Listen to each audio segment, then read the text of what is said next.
Ang intense ng mga kaganapan ngayon sa abot kamay na pangarap sapagkat ikakagulat ni Eric ang sasabihin sa kanya ng anak niyang si Justin. Dito nga dahil sa tulong ni Annalyn ay tuluyan na ngang lalambot ang puso ni Justin at maawa na nga ito sa ina niyang si Giselle, kaya naman ay mapagdedesisyonan niya ngang hindi na sumama sa ama niyang si Eric pabalik ng US. Samantala matapos ngang magbigay ng regalo na kwintas itong si Doc Lyndon kay Annalyn, ay hindi naman magpapatalo itong si Harry at magbibigay nga din ito ng regalo kay Annalyn.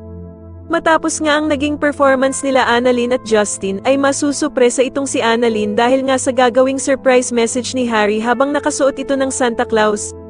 Sa kabilang banda naman ay muli ngang magkakatagpo ang landas nila Doc Robert at Lynette dahil sa pareho silang a-attend sa party ng mga bata.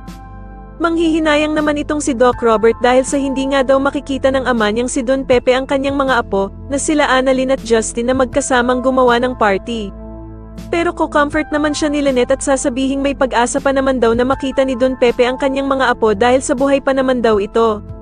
Subalit mukhang nawawala na nga ng pag-asa itong si Doc Robert at sasagutin niya nga si Lynette na kung paano nga daw kung hindi na daw tuluyang magising ang ama niyang si Don Pepe.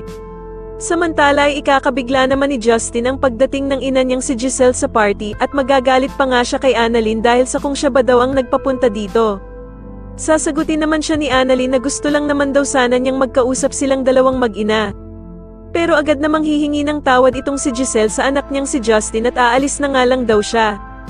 At dito nga habang papaalis si Giselle ay agad naman siyang pipigilan ni Justin at mukhang lalambot na nga ng tuluyan ang puso nito. Sa tingin nyo dito na nga kaya tuluyang magkaayos ang mag-inang sila Giselle at Justin, mas lalo na nga talagang nagiging exciting ang mga susunod na kaganapan, kaya naman ay mas lalo pa nating abangan ang mas lalong gumigandang abot kamay na pangarap. Maraming salamat po sa inyong panonood at sana po ay masubscribe nyo ako. Maraming salamat po.